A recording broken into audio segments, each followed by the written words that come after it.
Behind all the camouflage, the outlandish blonde wig, the heavy makeup, and the gaudy low-cut clothes is a charming, beautiful, shrewd woman.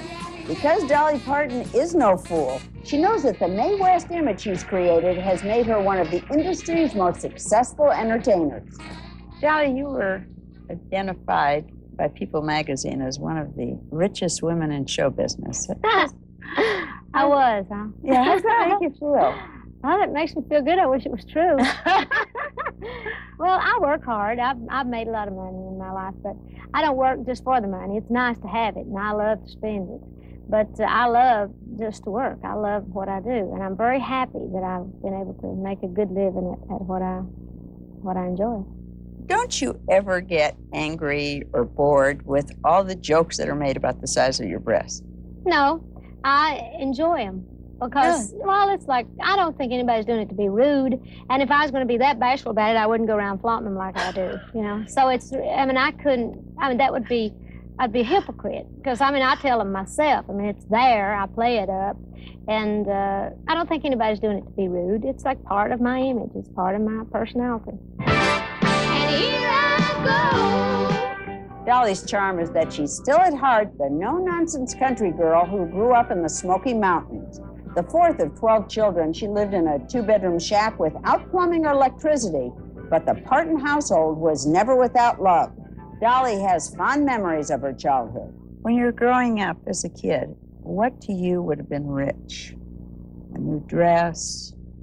Yeah, new dress, new pair of shoes, new pocketbook. In fact, Easter was like a big time for us because we'd always get like a new outfit, if it was at all possible, for Easter. And like that was like, I felt like the richest kid in the world to have like shoes and a dress and a little pocketbook, you know, everything to match at one time. But I'm really happy that I grew up just like I did because it's made me appreciate things. I never take it for granted. I never go out and spend a bunch of money that I don't feel guilty about it. If I feel like I'm squandering it. So I know the value of $1 and I try not to.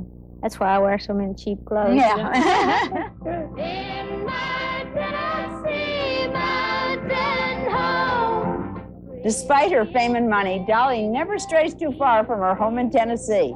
She's got great pride and affection for the people who live there, and she's always wanted to do something for them. Well, in typical larger-than-life Dolly fashion, she's opening a multi-million-dollar amusement park in Pigeon Forge, Tennessee, called Dollywood. This idea came to me to have a theme park several years ago, about 10 years ago, I guess.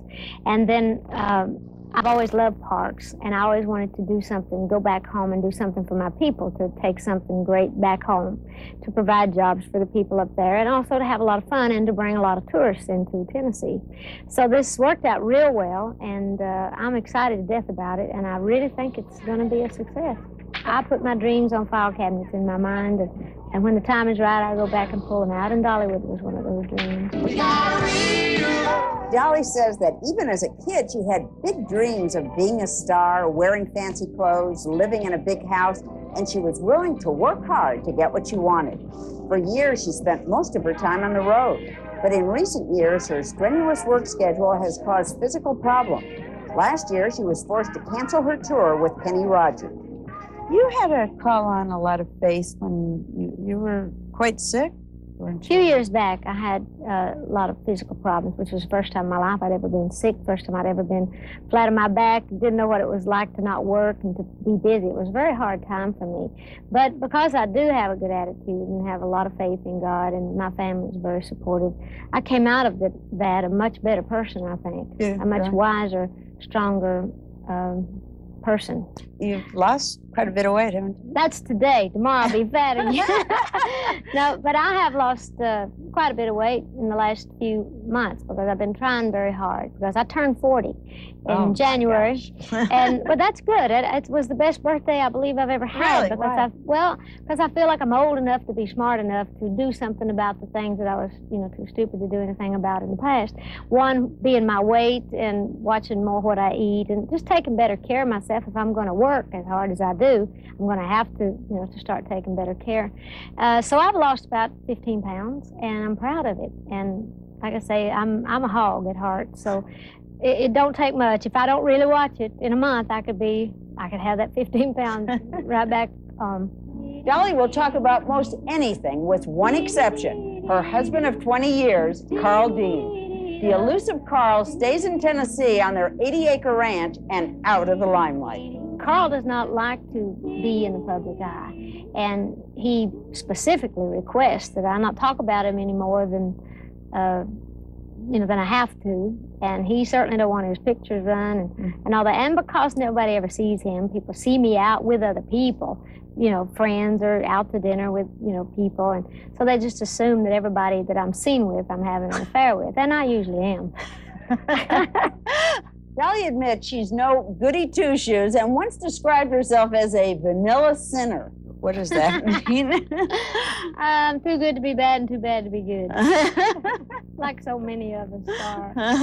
But, I guess probably when I had said that, somebody was probably talking about my religious background or being brought up in a religious family. I don't claim to be anything but who I am, and I do the best I can.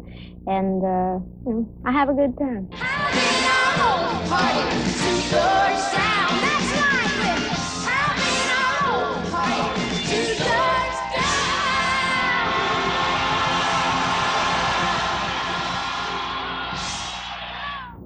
Dollywood is scheduled to open up this Saturday. Now, it's in Pigeon Forge, Tennessee, which is how far would you say from Charlotte? About a 5-hour drive.